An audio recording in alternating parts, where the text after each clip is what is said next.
അപ്പോൾ തൃശ്ശൂരിൽ കഴിഞ്ഞ ദിവസമൊക്കെ വാർത്തയായത് ഈ ആംബുലൻസ് എത്താൻ വൈകി, ട്രെയിനിൽ ഒരാൾ കുഴഞ്ഞു വീണു, അപ്പോൾ ആംബുലൻസ് എത്താൻ വൈകി.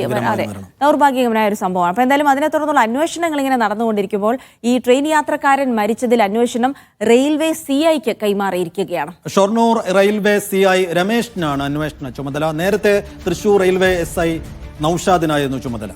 കേസിന്റെ ഗൗരവം കണക്കിലെടുത്താണ് അന്വേഷണം CI റാങ്കിലുള്ള ഉദ്യോഗസ്ഥന് കൈമാറിയത്.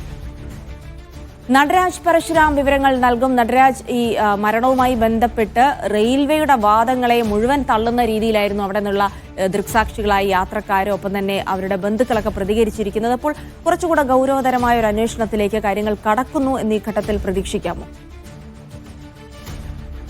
തീർച്ചയായും അങ്ങനെ തന്നെയാണ്. ആംബുലൻസ് എത്താൻ വൈകിയതിനെ തുടർന്ന് തിങ്കളാഴ്ച പുലർച്ചയോടുകൂടിയാണ് ശ്രീജിത്ത് എന്ന ചാലക്കുടി സ്വദേശി വളരെ ദാരുണമായ രീതിയിൽ പ്ലാറ്റ്ഫോമിൽ കിടന്ന് മരിച്ചത്. ഈ സംഭവത്തിൽ വലിയ പ്രതിഷേധവും അതുപോലെ തന്നെ കുടുംബത്തിന്റെ ഭാഗത്തു നിന്നുള്ള പ്രതിഷേധവും ഒക്കെ തന്നെ വന്നതോടുകൂടിയാണ് അന്വേഷണം ഇനി CIക്ക് കൈമാറാൻ റെയിൽവേ പോലീസ് തീരുമാനിച്ചിരിക്കുന്നത്.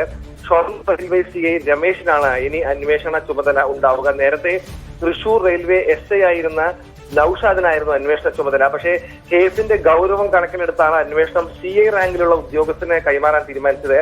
റെയിൽവേ SP ഷഹീൻ ഷാ ആണ് അന്വേഷണത്തിന് CIക്ക് കൈമാറാനുള്ള തീരുമാനമെടുത്തത്. കഴിഞ്ഞ ദിവസം ഈ സംഭവത്തിൽ മനുഷ്യാവകാശ കമ്മീഷൻ ഇടപെടുന്നതും കേസെടുക്കുന്നതും ഒക്കെ തന്നെ നമ്മൾ കണ്ടതാണ്.